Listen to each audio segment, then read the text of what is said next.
This is the Annex, a sociology podcast. I'm Dan Morrison from Abilene Christian University.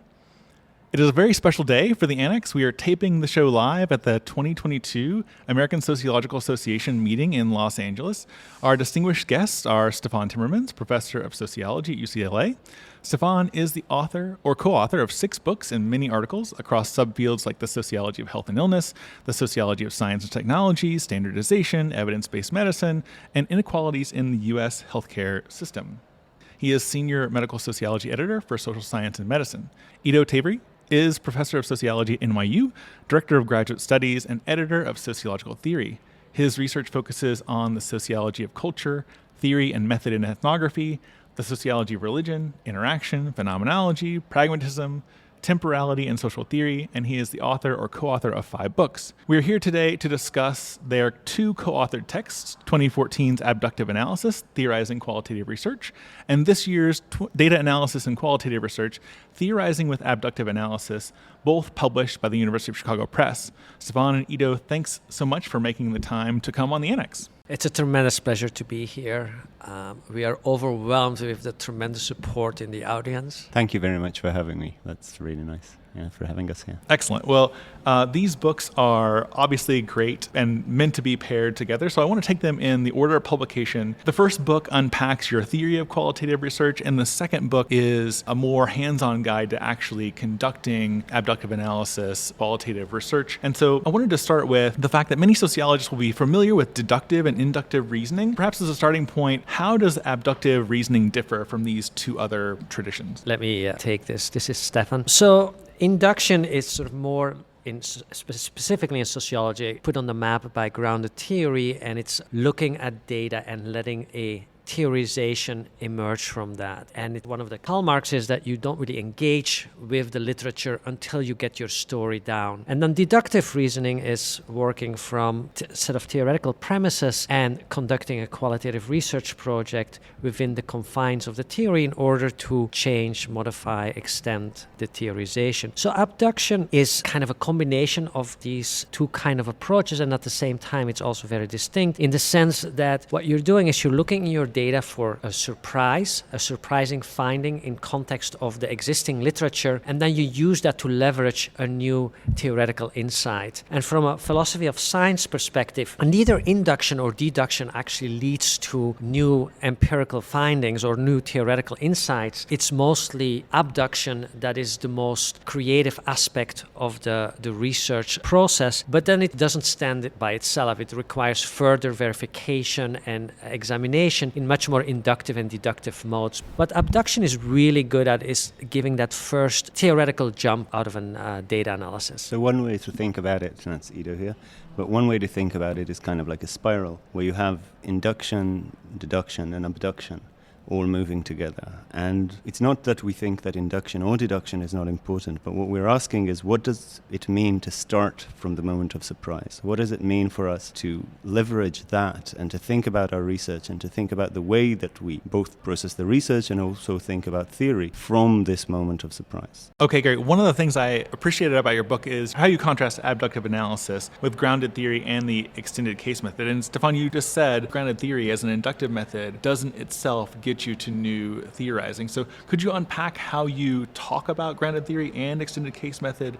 relative to abductive analysis with the view of generating theory? Yeah, let me just answer that question from the perspective of how we actually came up with abductive analysis as an alternative way of analyzing data. So I've been teaching grounded theory for probably like 10, 15 years in various graduate programs at Brandeis University and at UCLA. And I was trained in the grounded theory tradition. My dissertation advisor was Lee Starr, and she was a student of Anselm Strauss. So I feel like I'm the intellectual grandchild of Anselm Strauss. And I'm very fond of the grounded theory tradition. But I just noticed that there's very little innovative new theory coming out of grounded theory. And actually the most creative work is in the work of Anselm Strauss and Barney Glaser themselves, the two founding figures of grounded theory. And so I felt there was a big gap between what researchers said they did, and particularly around using theory throughout the research process, and what they actually wrote in their methods section. and they wrote in their methods section that they worked inductively with their material, but they didn't come to the literature until the end. And so one of the goals of abductive analysis is to bring the practice and the reality closer together. And it's very difficult to make a theoretical contribution if you're unaware of what's out there in the literature. And so what abductive analysis tries to do is focus on this moment of discovery, on the surprising finding, but it's only surprising in light of the existing literature. Somebody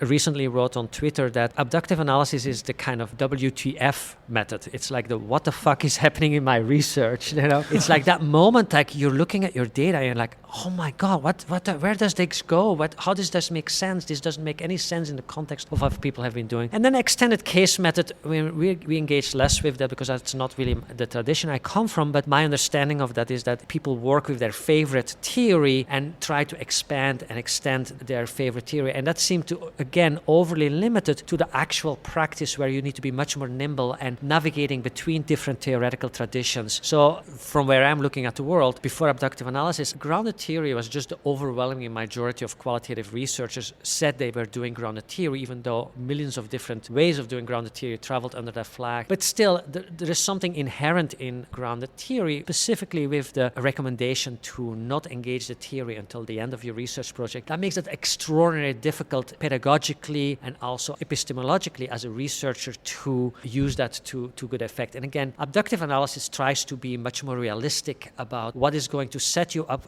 for success as a qualitative researcher.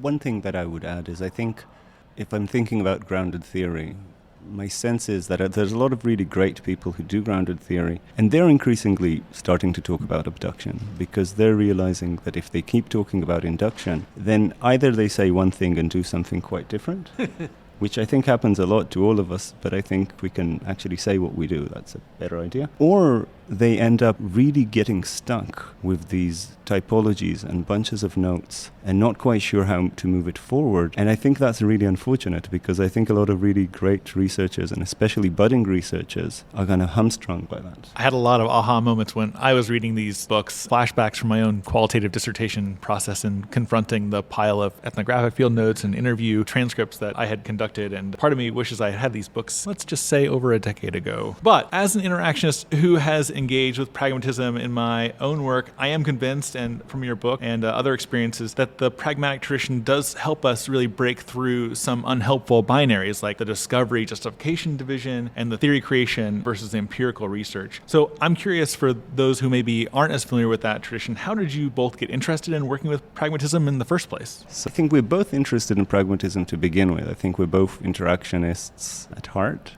I mean, Stefan through Alps and Strauss and others, and myself through both my work in Israel before I came to grad school and then coming to graduate school and working both with Stefan himself and other people such as Jack Katz and the ethnomethodologists that were there at the time. So we both were already interested in pragmatism. We knew less about Peirce, like I think a lot of others, than we knew about Mead. And what happened was that the first piece that we wrote together was a piece about grounded theory and ethnography. And it was a piece about how to do ethnography from a grounded theory perspective. And this handbook of grounded theory came out, and we were reading this handbook, and a couple of European English people, Karen Locke, Jan Stubing, a couple of people were talking about abduction, and we just felt like the world collapsed. There was this aha abductive moment there. And then the more we thought about what do we do with that, the more we realized we need to think with Peirce and about Peirce, and we both did this very, very deep dive into Peirce and realized that we need to not only say, oh, there's also a moment of abduction, but that what we really should think about is how to organize the research project from this perspective.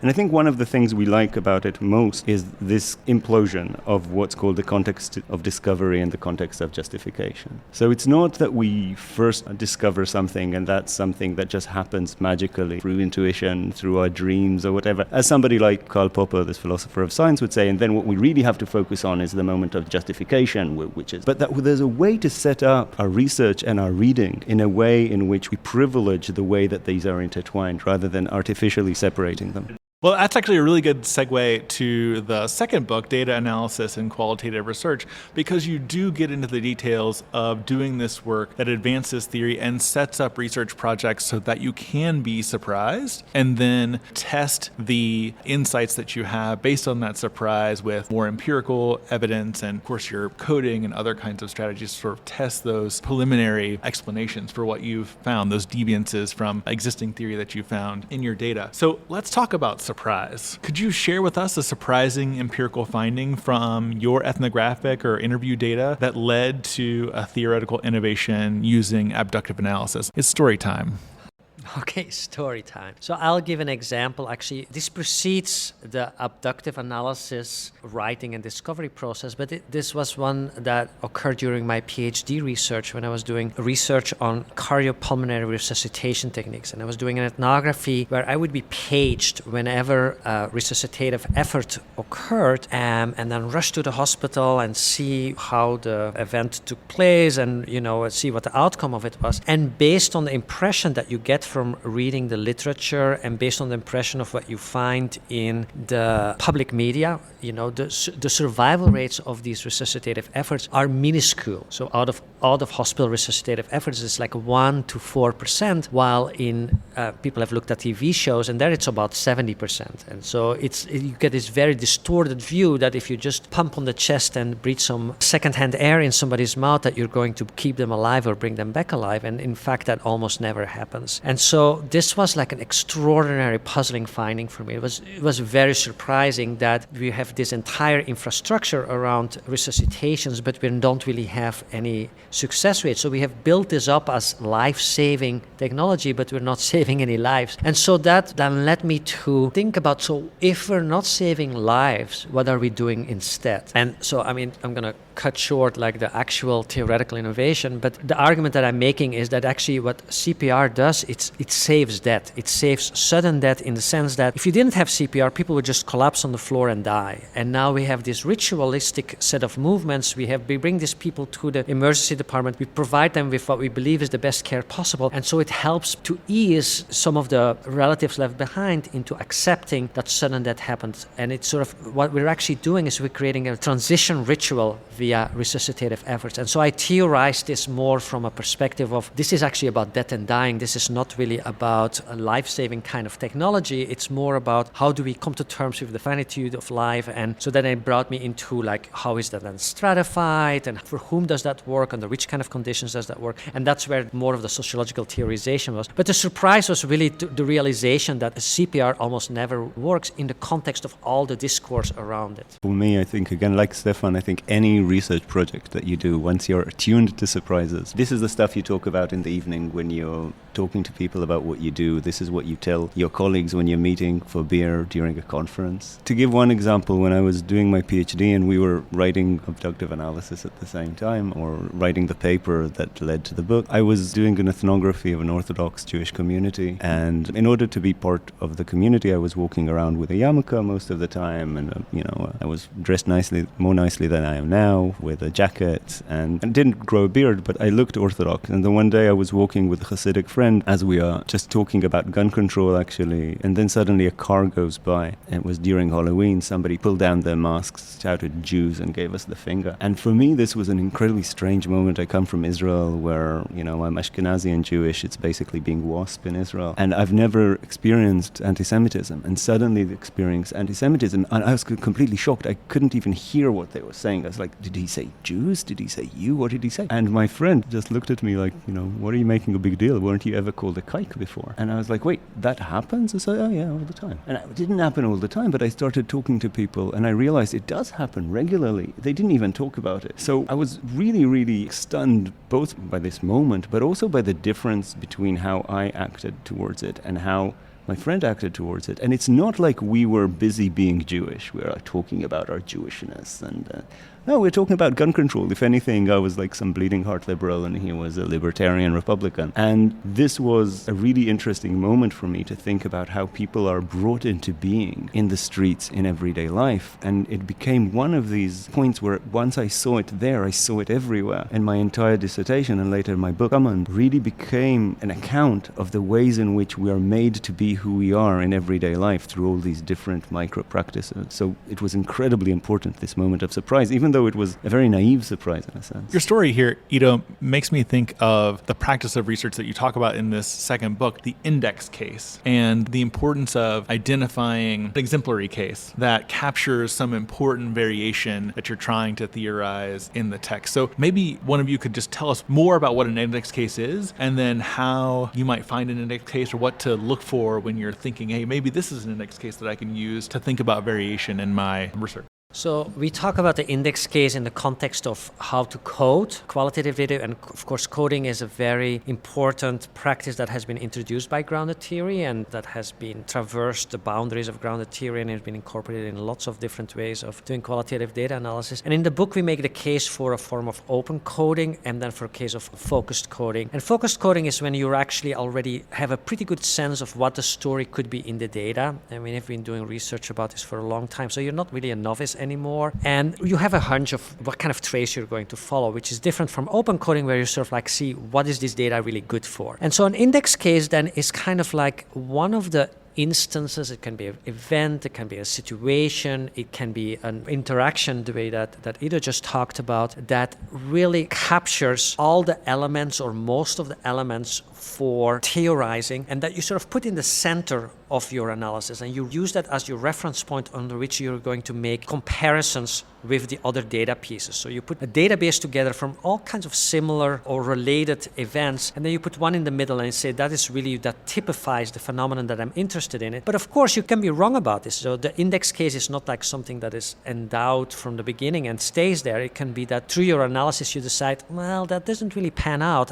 But the process of figuring out through this constant comparison whether the index case is theoretically relevant or not is itself generative of theorizing. So it's like, this is the instance where the surprise is the strongest, and that sort of seems to propel forward the analysis. But then it's possible that the outcome of this is that you find a new index case, or another outcome is that you just continue working with it and deepen it and enrich it based on the variation you find in your research. Yeah, so I just want to add that one thing that is really incredibly important, and I think that's what makes sociological research what it is, but any research what it is that we work through the variation. And then the question, if you're thinking about working through variation as what we really do as researchers, then the question is, well, variation of what? Towards what, right? And an index case is a way for you to crystallize a point that the other points are going to refer to in different ways. And there's different ways, I think, of doing index cases. I think Stefan and I, even though we work a lot together, we actually do index cases a little bit differently in our research. You can think about the index case as something that's kind of in the middle, the kind of median case or average, this case where that encapsulates a kind of ideal type of what it is you're doing. But you can also think about the index case as a very strange case, but that highlights something that's theoretically incredibly important. So there's different ways of working, and we don't want to even tell students and researchers that there's only one way of doing it. But I think having an index case and thinking about it very carefully and very explicitly becomes incredibly important. Thanks for sharing on the index, because I thought it was a really important aspect of the text. Okay, which one of you is the funny one? This book has a fun tone. There are some really funny passages and footnotes. I laughed out loud more than once. In some ways, its style reminded me of my experience of doing ethnography among patients and clinicians. Often these folks are very serious, but sometimes exceptionally funny. Things happen that you just would not expect, and people make hilarious jokes. So was it important for you to show your own sense of humor in the book? Or alternatively, what work do you hope this humor does for the text and for the reader? So let me just share a story with you. I mean, I'm not going to answer directly who is the funny of us, but, it's pretty obvious. So let me tell you a story. So when we were discussing the first book with the publisher at Chicago, I made a very, very strong plea for a different kind of cover. And for those of you who haven't seen the cover, it's basically some kind of psychedelic yellow, orange kind of flowing from one tone into the other. What I really, really wanted was a group of aliens bowing over a autopsy table where a body was laying, and the body had been abducted, and now they were analyzing the entrails of the person. And I found even a drawing of that, but somebody who remains unnamed, but could have been my co-author, sort of nixed that idea very, very strongly. No, the darker humor is Stefan, definitely.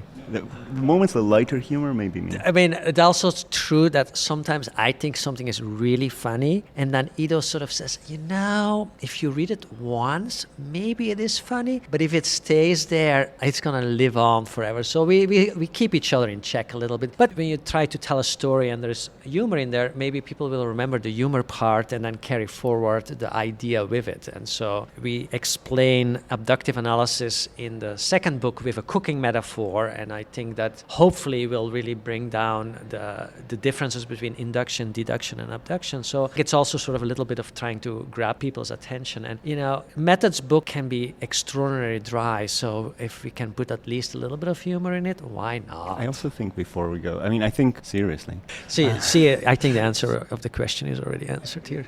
But I think humor and theorizing have a lot in common. I think they're both trying to grapple with the reality from different points of view at the same time.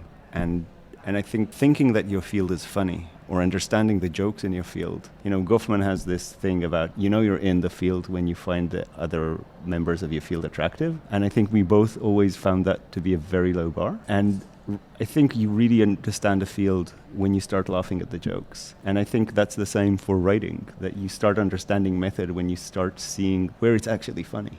Yeah, and actually in the second book we have this entire thing about Mary Douglas and jokes, and about how to, realizing that you're really inside because you understand the jokes. And that, I can tell you honestly, that was completely Ido's contribution to that part of the book. I mean, this is the kind of book also where one of us drafts, the other one rewrites it, and it goes back. I mean, we passed every chapter back and forth multiple times to the point where it's difficult to see where one sentence begins with one person and one sentence ends with the other person. You're right, that humor works in this way, right? A joke with an obvious punchline is not a joke. Yeah. It's a sentence. So there are some good parallels there. I have to ask about the baby. Okay. So for those of you who do not have a copy of the second book, there is a picture of a very cute white infant just inside the front cover, first couple of pages. And the baby has a look of surprise. Who put the baby in the book? Yeah, we just forgot it inside. We never even discussed between ourselves if we're going to have it or not. And then when we got the proofs, we suddenly saw the baby and we looked at each other and we're like, oh yeah. Okay.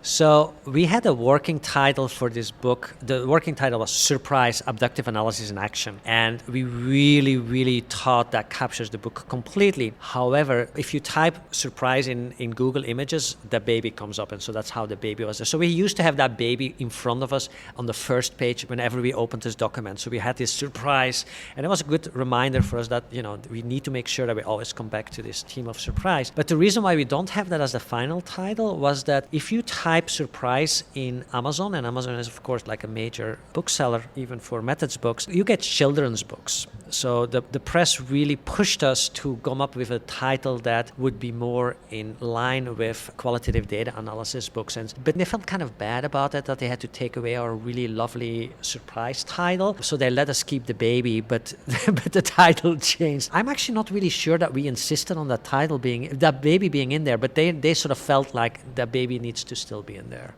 I should just say, there's no context to this baby at all. There's no other text on this page whatsoever. I opened it up for the first time. There's a shocked baby in the front. Yeah, and apparently it was not protected with copyright, so they loved it. So, so this is like one of those little wrinkles in the publishing part where you think it's just all rational and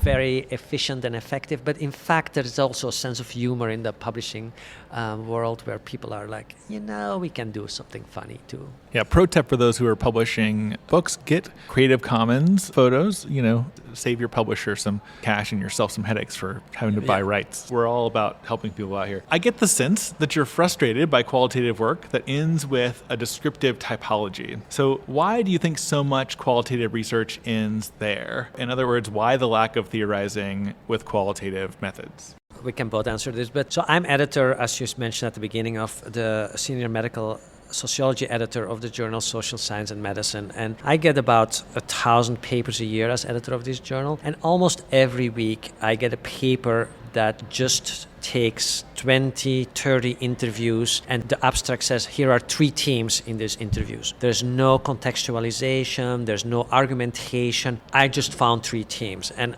I would say that some of that has been justified by a very impoverished understanding of what grounded theory does, and it's sort of grounded theory, some understandings of grounded theory has licensed this kind of paper writing, and then they don't fare well in peer review. They don't fare well even with me in terms of sending them out for peer review. So this is where a typology is a good first step in the analysis, but then you need to think about how do these teams work together, what are the consequences, how do they originate, how do they interplay, what is the temporal sequence in there. So you have to do much more work. It's like a good first step, but it's not a final product of a qualitative data project. So to add to that, if you're thinking about what is a piece of writing, a piece of academic writing, for me, most importantly, writing is entering into a intellectual and disciplinary conversation. When you're in a conversation, you just don't just throw out a few words and go away. You could, but that would be a really bad conversational skills. You add into a conversation that goes on, you take what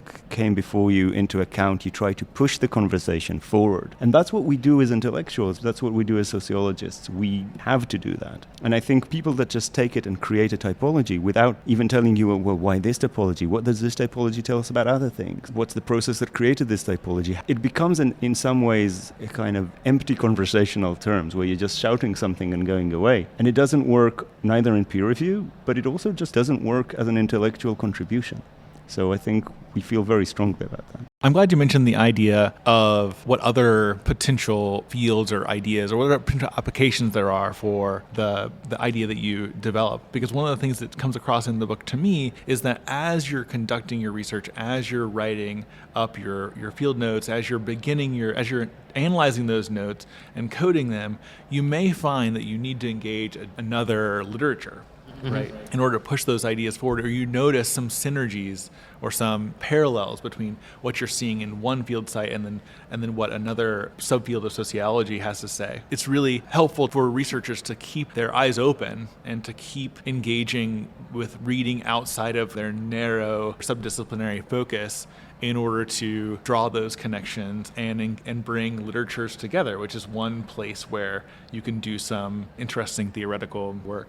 Just on that, we talked a lot about theorizing in this new book, even though it's a how-to-do-it book. I think there's a question of how to theorize, and we use this metaphor that I think a lot about when I think about what theory is, that a theory is a mode of traveling, right? It's a mode of your ideas traveling to other places, to other subfields, to other problems, to other questions. And we kind of developed this theory of map and compass. And actually really, I think by chance, we sent it and Mario Small said, you know that I wrote about maps and compasses earlier? And we're like, oh my God, that was after the book was out. So shout out to Mario. But this idea that if you're thinking about traveling, you have to think about from where and to where, right? I mean, to be interesting, like for theory to be interesting, interesting is not a thing in itself. It's a property of something it's a relational property. And then you have to think in relation to what and towards what. And I think this is, again, part of what makes a conversation so important. Well, one other piece of good advice and good practice in the book is testing one's ideas within a community of inquiry. So what advice might you have for early career researchers or perhaps those who are in small departments on this, developing a community of inquiry and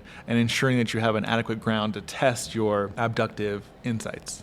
Well, I think there's no shortcut around exposing your ideas to other people's opinions. And of course, you need to be pretty careful about who you ask to review your work, because you don't want anybody who just is going to appropriate it in the sense that this is how they would want to have done the research project. So you want to expose your ideas with somebody who can appreciate it for what you are trying to achieve. But I think if you want to participate in this broader conversation, ultimately what you want to have happen is that your work gets cited, that your work becomes a passage point for other people to travel through if they want to reach their own destination. And that's never going to happen if you don't at least test it out in advance by asking for other people's input. And so this is actually not just an issue for junior faculty members. Sometimes very senior faculty members, they feel like, I don't have to worry about peer review because I have so much experience writing whatever I've written. I don't really need to do this anymore. And that doesn't always work out. I mean, I've reviewed books, I've seen manuscripts where there's some obvious issues that if they were not on your vision field,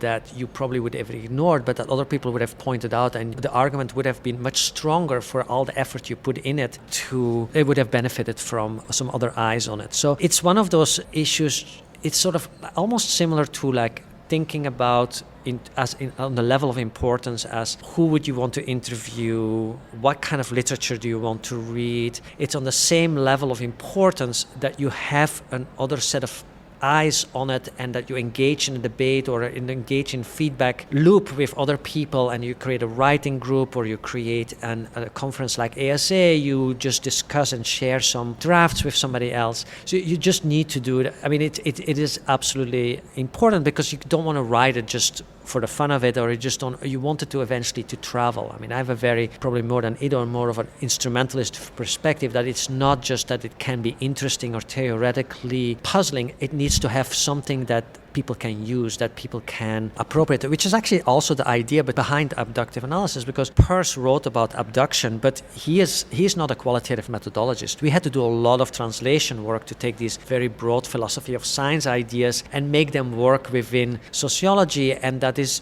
as you mentioned at the beginning, is within a dialogue of what grounded theory has done and some of the excesses there, and what the extended case method have done, and sort of like finding a middle spot that is consistent within that broader logic. There needs to be an audience, and you need to you do this kind of work because you want to have an impact on an audience. Yeah, so I mean, I think I agree with everything that Stefan said, but I do think that, students and often faculty at smaller colleges, it's more challenging, right? I mean, they have less people going through their universities. Sometimes the training is different. Sometimes they're not encouraged even to send their work to big journals. I mean, I remember that one of the things when I was a grad student and was talking with Anne Swidler actually about graduate school, and she said that, the biggest difference between students in what are called elite departments and in small departments is that some of the students in the smaller departments don't even think that they can send their work to certain places. I remember I was shocked by that in the beginning, but what is your horizon of where you're aiming is really important. And I think one of the things to do if you're in a smaller place, or in a place where you don't feel you're getting this kind of mentorship,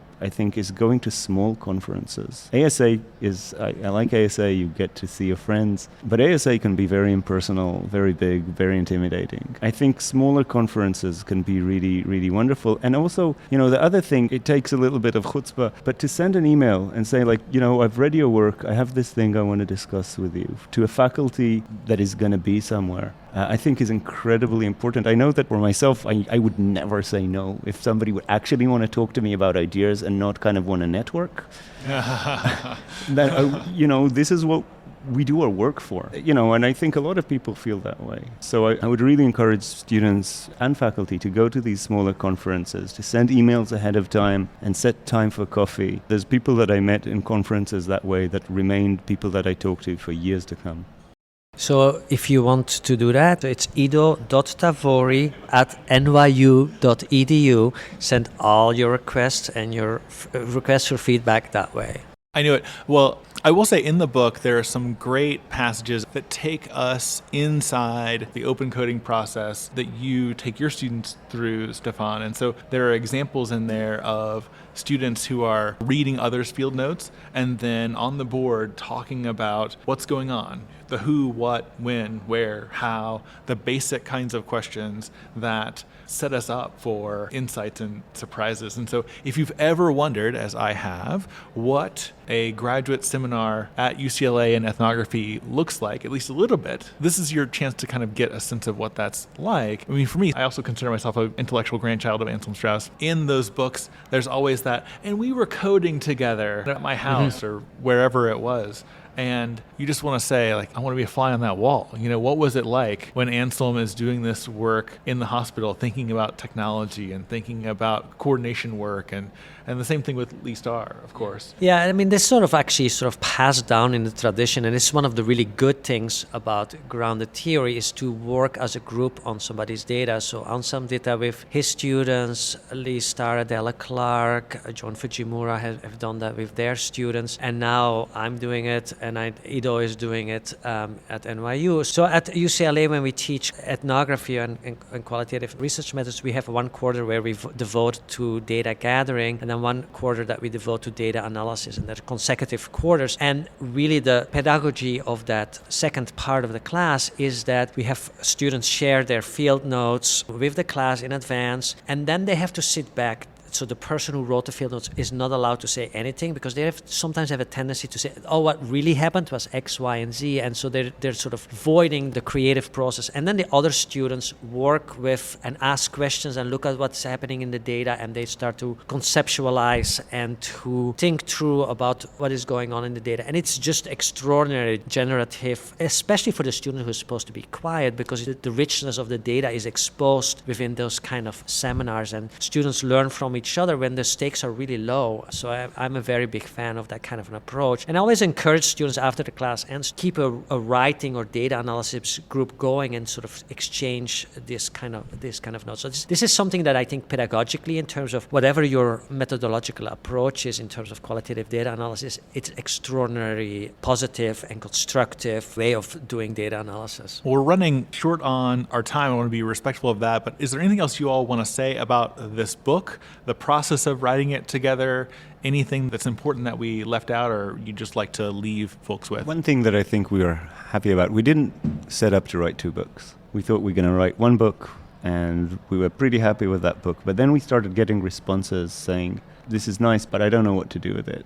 And I think it really was this moment for us for sitting down. And I remember Stefan was like, well, we need to write another book. And we need to think really carefully about how we work and not gloss it over. And if we're saying that we're doing it, then how do we do it? And, we're giving the best that we can in terms of how we approach research and how we think about research. We don't think that's the only way of thinking about research, but we think that it might be helpful for people as they're trying to work through their project and to work through what their place is in this kind of ongoing intellectual conversation. Yeah, I want to just reinforce that message from Ido. Like, from a pragmatist perspective, what really is important is that it works for people. So this is not an ideological book in terms of like, if you don't do it this way, that your project is going to be a failure. It's like a book that gives you a whole set of tools and ways of thinking and ways of approaching research to try to set you up for success in data analysis. In qualitative research, it's very easy to do a bunch of interviews and get a whole pile of transcripts together. The difficulty comes into analyzing the data. And what this book is trying to do is try to give you some self-confidence, some tricks of the trade, some vision about how the different parts hang together in order to set you up for success. That's really the only mission. And if it works, the better. If you want to modify some of it, that's the way these things always go. So we're sending it in the world, and hopefully the book will do a lot of good in terms of giving people the skills to pull off a qualitative data analysis. Well, Stefan and Ido, thank you so much for taking time to be with us on the Annex. Yeah. Thank you. Great to be here. You've been listening to The Annex, a sociology podcast. I'm Dan Morrison, now at the University of Alabama in Huntsville. Thanks to my guests, Dr. Tavory Timmermans and Dr. Ido Tavory. Stefan is at UCLA and Ido is at NYU. Thanks also to Joe Cohen, who directs the Queen's Podcast Lab, to Lena Orsa for the music, and to our producers. We'll see you next time.